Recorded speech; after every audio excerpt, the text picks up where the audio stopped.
Terima kasih Miss Anda masih bersama kami di Economic Challenges. Mas Haryanto, melihat semangat yang baik, rencananya sudah baik, tapi pelaksanaannya kan juga harus dilakukan dengan berhati-hati. Apa harapan Mas Haryanto supaya migrasi TV analog ke digital di Indonesia ini benar-benar bermanfaat untuk semua orang? Jangan hanya satu pihak diuntungkan, yang lain tidak. Bagaimana Mas? Ya, pertama menurut saya adalah di satu sisi pelaku bisnis, pelaku industri ya sudah dilakukan ada pembagian dan lalu kemudian siapa yang menjadi multiplexer, siapa yang menjadi penyewa itu juga sudah diatur. Nah saya kira yang lain-lain itu terkait dengan kelengkapan regulasi, hukum gitu ya.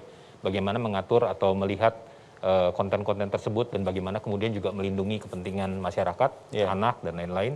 Kemudian juga saya kira tentu saja masyarakat mendapatkan keuntungan dengan adanya banyak kanal ini. Tetapi tentu saja kita berharap bahwa banyaknya kanal ini juga mencerminkan diversity of content tadi gitu ya.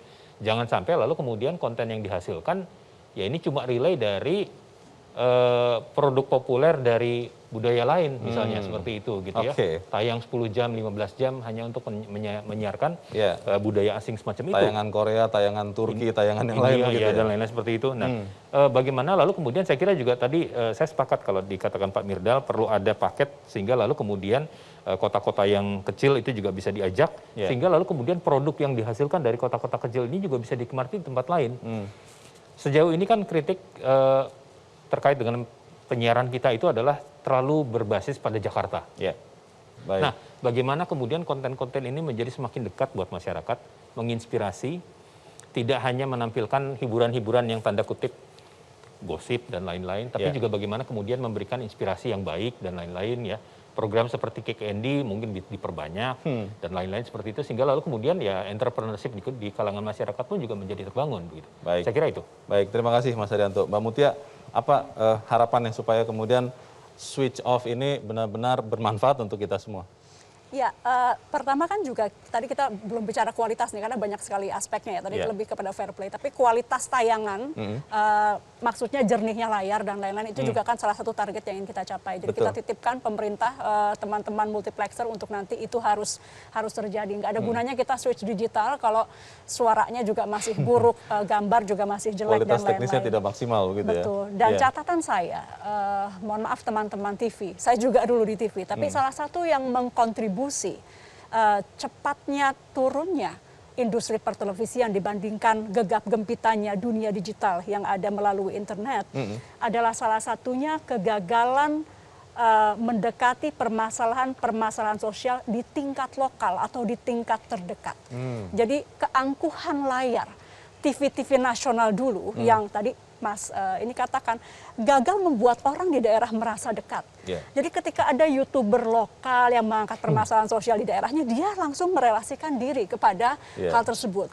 Jadi dulu kegagahan TV ada pada ketidakadanya pilihan masyarakat di daerah. Nah sekarang dengan fenomena seperti itu, teman-teman industri televisi, bagaimana membaca fenomena di daerah, bagaimana mempersilahkan terutama untuk multiplexer pemain-pemain TV lokal untuk bergabung. Lembaga penyiaran komunitas yang tadi saya sampaikan dekat dengan permasalahan sosial di daerah. Karena orang di hari begini akan menonton hal-hal yang dekat secara sosial kepada kehidupan mereka. Relevan dengan dirinya. Sehari-hari. Dan itulah tujuan dari sebetulnya digitalisasi penyiaran. Bagaimana demokratisasi bisa terjadi tidak hanya di tingkat pusat, tapi bagaimana di lokal tuh diskursus tentang pembangunan kabupaten, pembangunan kota, pembangunan desa itu bisa hidup dengan semarak. Terima kasih Mbak Mutia. Pak Menteri, bagaimana Pak? Ya, jadi analog switch off itu tugas amanat undang-undang. Kita harus sukseskan. Untuk mensukseskan tentu tidak mudah, ada banyak tantangan yang akan kita hadapi.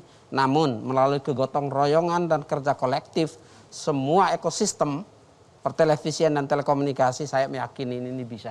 Kita bisa lakukan bersama-sama. Nah satu hal juga bagi pemerintah dan masyarakat, ya, semakin cepatnya analog switch off akan memberikan ruang pemanfaatan sumber daya spektrum yang besar bagi pemerintah. Yaitu yang disebut dengan digital dividend. Itu ada 112 MHz spektrum di frekuensi 700 yang menjadi salah satu golden spectrum ya untuk 5G misalnya. Ya, juga itu bisa dipakai dan dimanfaatkan untuk teleeducation, untuk telehealth, untuk bencana dan lain sebagainya. Ada banyak sekali pemanfaatan spektrum sebagai hasil dari analog switch off. Manfaat ekonomi dihitung sekitar 2.800 triliun sumbangsi pada PDB sampai dengan tahun 2030. Bahkan bisa mencapai 3.500 triliun sumbangsinya bagi PDB di tahun 2035. Jadi ada banyak sekali manfaat untuk negeri kita dari analog switch off dan pemanfaatan digital dividend spektrum 700 MHz itu. Baik, terima kasih Pak Joni. Mas Mirdal, Metro TV dan tentunya ingin terus berkiprah untuk bangsa. Apa harapannya dalam proses migrasi dari analog ke digital ini? Jadi gini, sebagai multiplexer kita investasi tidak kecil, cukup besar. Kita sudah menghitung penetrasi televisi 4 tahun sampai 5 tahun ini masih akan paling dominan di Republik ini. Tetapi penetrasi platform lain itu menanjaknya cukup drastis. Yang ini yang pertama harus kita sikapi secara bersama-sama dengan pemerintah dan regulator. Agar tadi pertama kita harapkan adanya tercipta battlefield yang sama, playing ground yang kemudian fair gitu di situ. Yang kedua adalah kemudian bagaimana kemudian perlindungan terhadap konten-konten yang kita produce.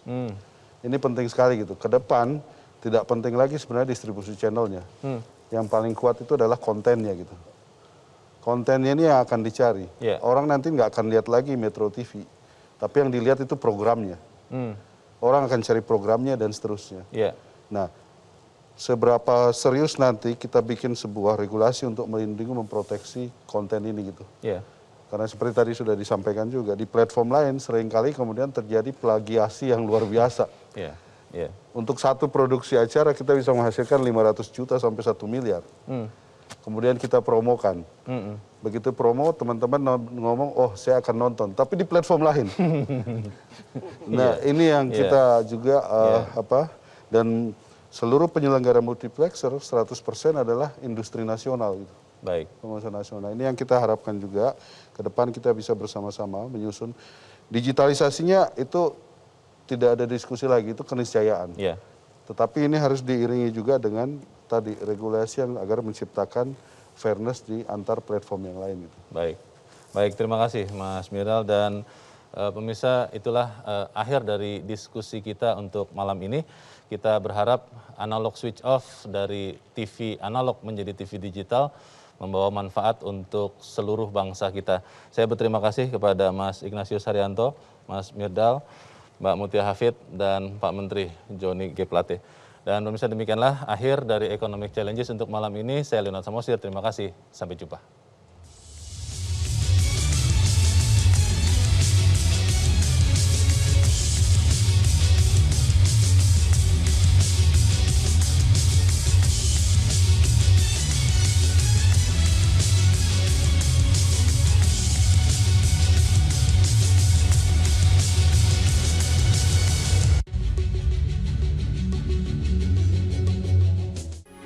Metro TV,